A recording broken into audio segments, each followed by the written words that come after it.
Hey guys, it's Ashley from Bookaholics Anonymous, and this is another book talk for The Kingdom of Back by Marie Lu, which, yes, I've read a couple of her books, and believe it or not, I don't think I've read all her series. Actually, take that back. I read Warcross and Wildcard. I think that's a duology, so I've finished one of her series. But her other series, I never really got around to, which I don't know why, because I really enjoyed both of them. Like, I know I read Legend, the Legend series, which has 3 or 4 books, and I read the Midnight. I know it's not Society. I can't think of it. But it's one that has, like, its main characters are the villains, I think. And I remember reading the first book, and I really enjoyed the Rose Society. Was it the Rose Society? I think that's the second book. And I can't think of it. Midnight Star, and then I can't think of the first book. But anyways, it was 3 books too, and I remember reading the first one and really loving it because of the characters and stuff. So I've definitely read Marie Lu, so I can say that I enjoy her work. This one is not.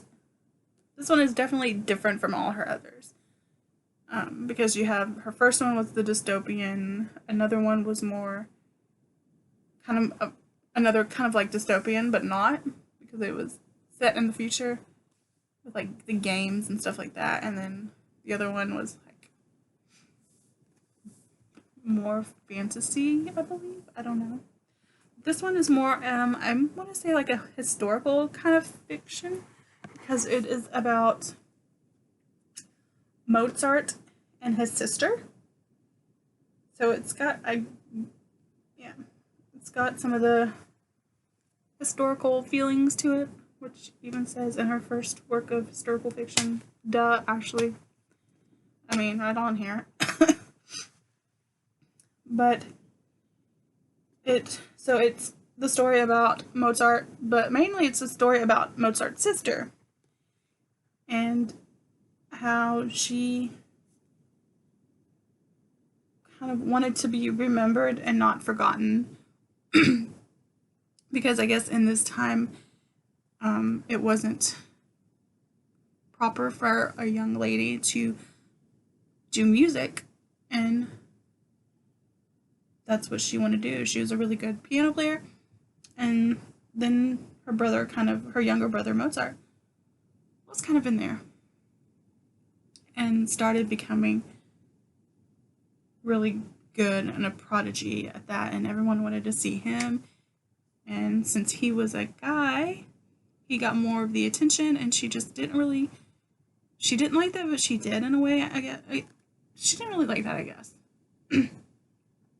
Because she thought she would be forgotten and everyone would remember him and not her. So because of that, she kind of made this land and this story up, and kind of brought it to life, I guess. Her and her brother did, and they called it The Kingdom of Back. And it has this princeling who shows up and tells her that if she helps him, then he can make sure that she is not forgotten and she will be remembered. So she has to go through and do these tasks for him and get stuff and get him his kingdom back, basically, is what he's wanting her to do. But throughout the story, she's learning that when she does something like this, it might have consequences. So your actions have consequences. And she kind of begins to learn that, and at first, even learning that, to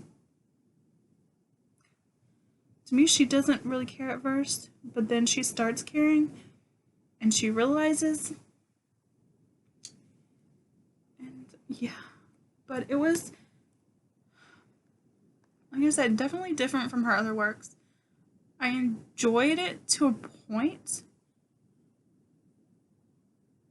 but I enjoyed, like, learning about Mozart and his sister.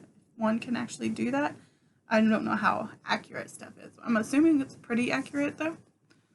So that was fun. That kind of gives you that feeling of wanting to know more about who Mozart was if you don't, because I personally don't. I don't listen to classical music, so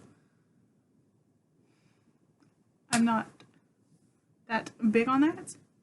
But reading about it just kind of gives you that feeling, I guess, or at least it does me.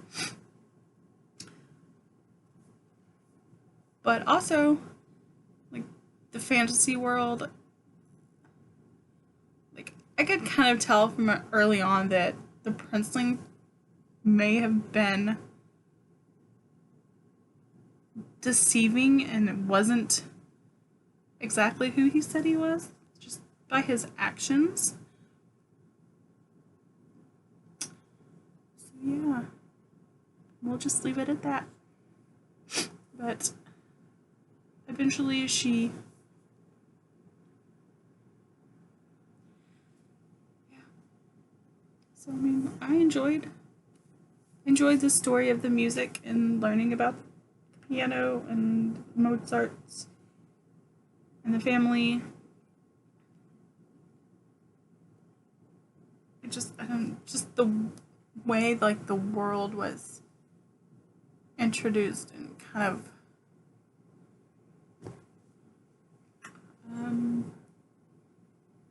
wove into the other storyline was different, interesting.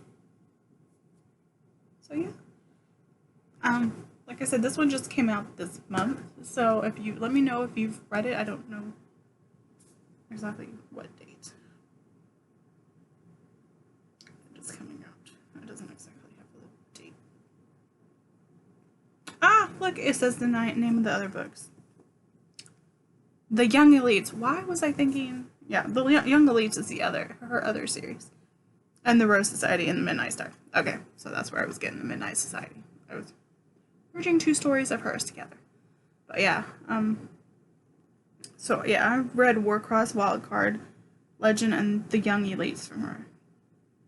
And then I haven't read her Batman story yet. But, so yeah, I definitely, this is probably not my favorite of her stories.